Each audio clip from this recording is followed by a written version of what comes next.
everybody, my name is Sophia, and welcome back to Daily Dictionary December, or Lexember depending on who you ask, day 28. Today's word is Platsi, and the second part of that, Schlitzi is so fun to say, I don't know why, but anyway, the full word is Platsi, and as I was saying in yesterday's video, snakes generally are not given a bad connotation, since dragons are the ones that speak this language.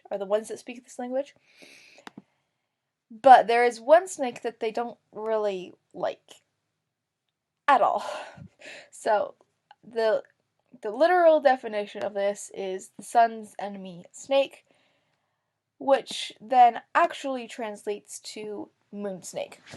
So moon snake is what the dragons call this particular snake. Other people, such as the Setibakans or the Anornans, who are humans, call it the desert ice snake. So the desert ice snake lives in Setibaka, where it's primarily desert ice snake. So the reason that the dragons don't particularly like this particular snake kind of has a lot of reasons. So, first off, in the history of this world, okay, so the time in the story is just going to be called now, okay?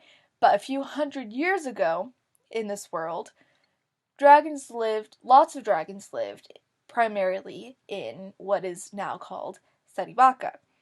But after the Setibakans, which were not called the Setibakans then, but whatever, after the Setibakans started trying to capture the dragons in order to take advantage of them, as one might take advantage of a camel or a cow or a goat or stuff like that, the dragons didn't particularly like that because they are intelligent creatures. So after some massacring of humans and dragons alike, most of the dragon population migrated to what later became known as Enorna, which at the time was not really inhabited at all by humans. So they figured it would be a safe place for them to migrate to. So in Enorna, the desert ice snake doesn't really exist, so that's kind of not relevant.